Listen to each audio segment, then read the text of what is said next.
Hey guys, today I'm going to be sharing with you my fangirl favorites for September 2023.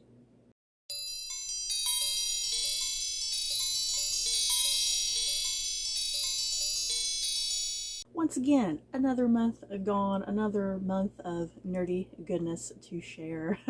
And as always, I feel like my life is just so boring because I just have nothing else to talk about other than television and movies, which maybe that's a good thing. I have no drama in my life. Maybe that's a good thing. So yeah, you guys, as always, I love hearing what you guys get up to every single month, what hobbies you enjoy, what nerdy things you like. Share with me anything you enjoyed, whether that's books, movies, television, video games, music, concerts, vacation, whatever. I don't care. Whatever gives your life great joy, share with me down below. As many of you probably know and realize, there's currently a big strike going on in Hollywood, like a writer's strike and an actor's strike. It's all chaotic and crazy, meaning there's pretty much nothing to watch on television at the moment. So I have taken advantage of this fact, of this strike, and I have managed to just, watch a bunch of random things that I've been wanting to watch for a couple years. So yeah, why not kind of take advantage of having pretty much nothing to watch on television and watch some other stuff, I finally got around to watching The Queen's Gambit. Like I said, that's on Netflix. That came out back in 2020. I'm not going to spend a lot of time talking about that here on this particular video. If I have my scheduling in my head correctly as I'm filming this video, that review for that show, for The Queen's Gambit, that has gone up like a few days ago or maybe a week ago. Like I said, I'm trying to think of how my scheduling is mentally in my head because I sometimes kind of film a lot of these videos out of order. But yeah, if you want to check out my thoughts and feelings on The Queen's Gambit, go check out that review. Like I said, it should be up. I really loved that miniseries. It was so good. And yeah, it's all about the competitive world of chess. Who would think that would be thrilling and exciting? But it sure is. Like I said, go check out that review because I thoroughly enjoyed it. Something else I got around to watching on Netflix, The English Game. This aired also in 2020, you guys. It's a British miniseries about like the early days of football, or as we Americans call it, soccer. And yeah, the miniseries takes place in the like the late 1800s, when like football is kind of getting going, and there's kind of like the rules of the competition are fluctuating, and yet follows a big part of The English Game has to do with the fact that when the game first started, it was mostly a big thing for like the upper classes, and the upper classes were the ones who were primarily winning all these tournaments. But yeah, little by little, the working classes are kind of getting into the game as well. So it's this big the whole miniseries is really this, even though it's about the game of football or soccer or however you want to think about it, even though it is primarily about this game, it deals a lot with class conflict, the working class versus the upper classes, and how that kind of affects the game in some ways. It's really dramatic and interesting, and it may not sound all that appealing, but believe me, it actually is. I really loved it. I love the characters in it. So yeah, I highly recommend you go check out The English Game if you have not already. Like I said, something else that aired back in 2020. There's so many things that aired back in 2020. For whatever reason, I just have not got around to. And then, let's see, what else have I got around to? This is not on Netflix, but I finally got around to watching on Max the HBO miniseries Chernobyl. I finally got around to Chernobyl, you guys. Dear God, why have I just now gotten around to Chernobyl? I remember when Chernobyl came out, there was all this big hype about it and it being praised for kind of its historical accuracy and whatnot. If you don't know what Chernobyl is about, it originally aired on HBO back in like 2019. It has like Jared Harris in it, and Stellan Skarsgård and Emily Watson. And yeah, it's about the 1986 Chernobyl disaster and how the Soviet Union, you know, was kind of trying to cover up the whole thing. So it has a lot to do with like the political ramifications and fallout of all that as well. Yeah, I freaking loved Chernobyl. Once again, I'm not going to sit here and spend too much time talking about the miniseries because I do have a review for that coming up within the next couple weeks. So stay tuned. I definitely gush about that miniseries as well. It's a splendid miniseries. As dramatic as the events are, it's entertaining, let's say. And then as far as some other television I've been watching, I'm not going to sit here and really go into a lot of details with many of these because I don't know how many other people are actually watching these shows, but I've been watching the Apple TV Plus series Foundation. It's in its second season. This second season of Foundation has actually been a lot more appealing to me than the first season because I am someone who is not really into science fiction. That is what Foundation is. It's a very heavy science fiction show. I am not really into science fiction that much, but I've kind of been getting into the world of Foundation a little bit more. And yeah, it is based off of the books by Isaac Asimov, if I'm not mistaken, which I have never read.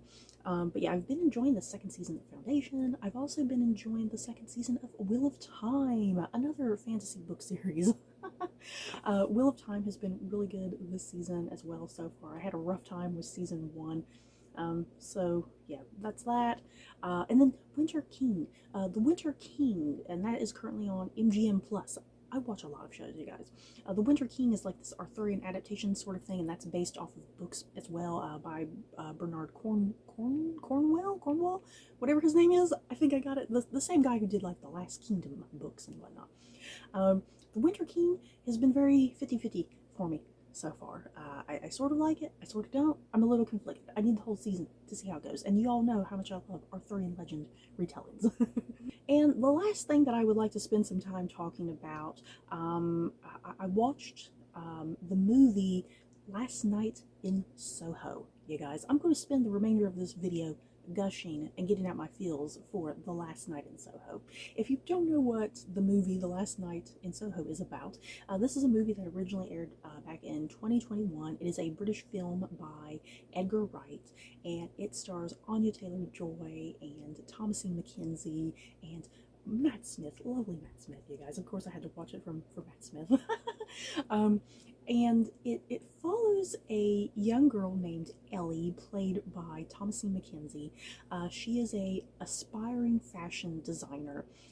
She lives out like in the countryside of England, and she gets like I guess a scholarship. I'm trying to think of some of the details really quick here at the top of my head. She gets like a scholarship to go to a fashion school in London. So this girl who is from a small country town, she goes to the big city of London, and it is a culture shock for her, yeah guys, a massive culture shock, and she just does not fit in. She's struggling to make friends. She feels awkward and just kind of just out of the loop with how city life should be. But yeah, she has a passion and love for fashion, and more than anything, something that she's obsessed with, she loves 1960s culture, especially 1960s fashion and whatnot, which plays kind of a big role in how she kind of designs certain things.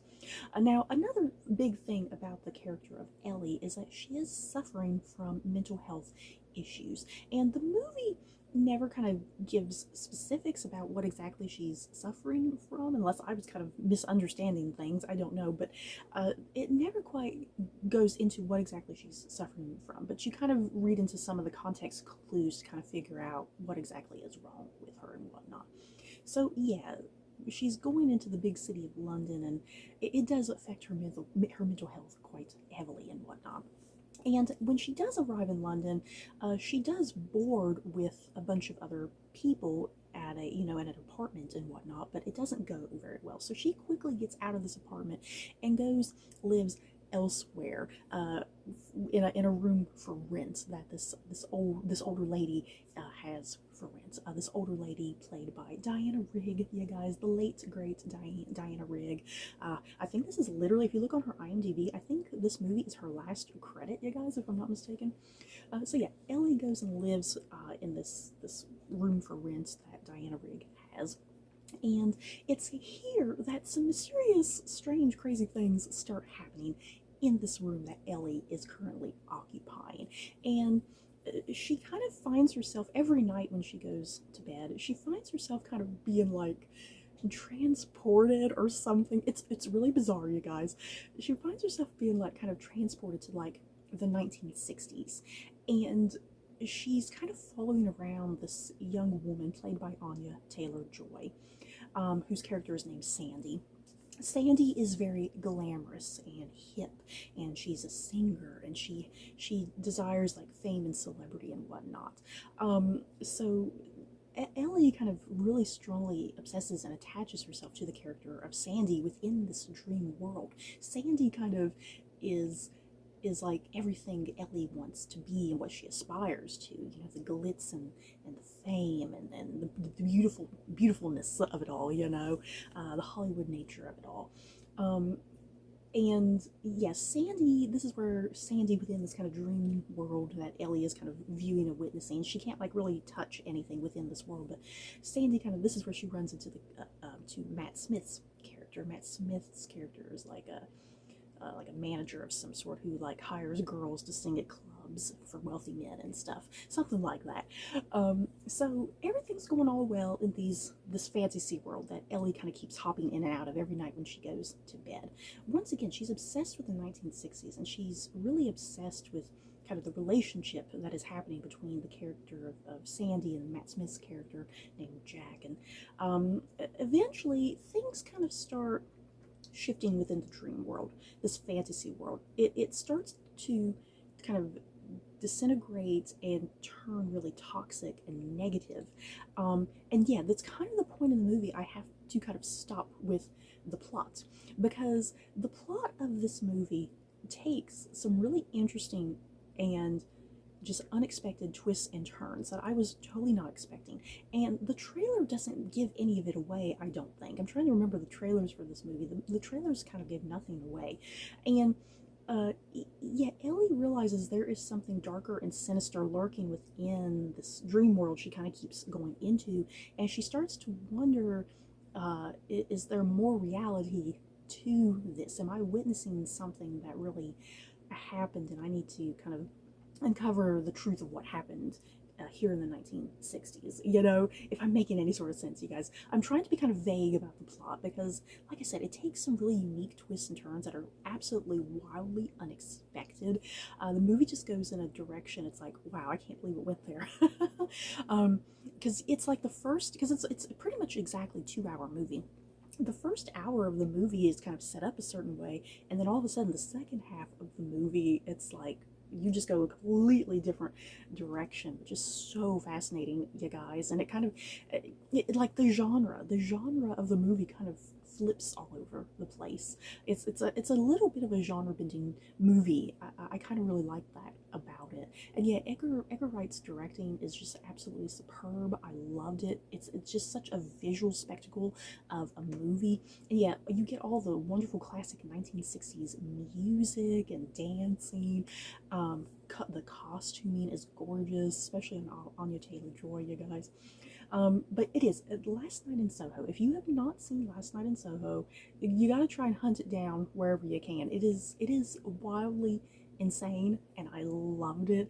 I wasn't quite sure what to expect when I walked into it. I'm so glad I took the time to finally watch it.